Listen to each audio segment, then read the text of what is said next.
نحمده ونصلي على رسوله الكريم. أما بعد، قال رسول الله صلى الله عليه وسلم: الصدقة تطفئ غضب الرب. الحديث. إيهو أبرار انترناشنال هيلب أورغانيزيشن فوات التونج إفتار يمگه بگون دوشنبه گونی رمضان المبارک 29 لنجگونی افغانستان دا خندوز ایلنده قلعه‌زال ilçesinde Tarbuzguzar köyünde İşan Camisi'nde Fuat Altunç tarafından iftar yemeğini veriyoruz. Allah bu iftar yemeğini öz dergahında kabul etsin. Yankı telavet bulan hadiste Resulullah sallallahu aleyhi ve sellem aytıyor: "Es-sadakatu tutfi'u gadabar Rabb."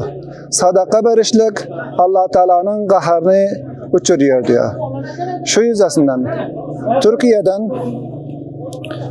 Fuat Altunç tarafından iftar yemeği veriliptir. Allah Teala bunların iftarını, sadakalarını öz dergahında kabul etsin. Allah bunlardan razı olsun. Allah'ın kahrı gazabı bunlardan uzak olsun. Allah bunların malına, ticaretine bereket versin. Ve sallallahu teala ala hayri halqihi Muhammedin ve alihi ve ashabihi ecmaîn.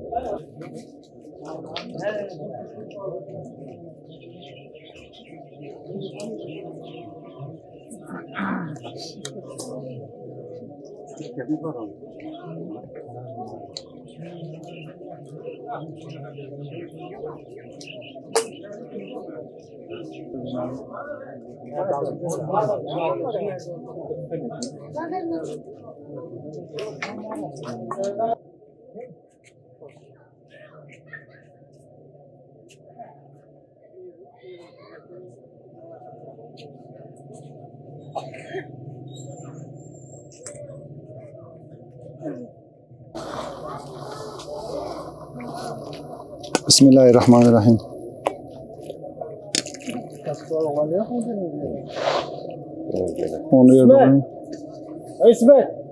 Bismillahirrahmanirrahim.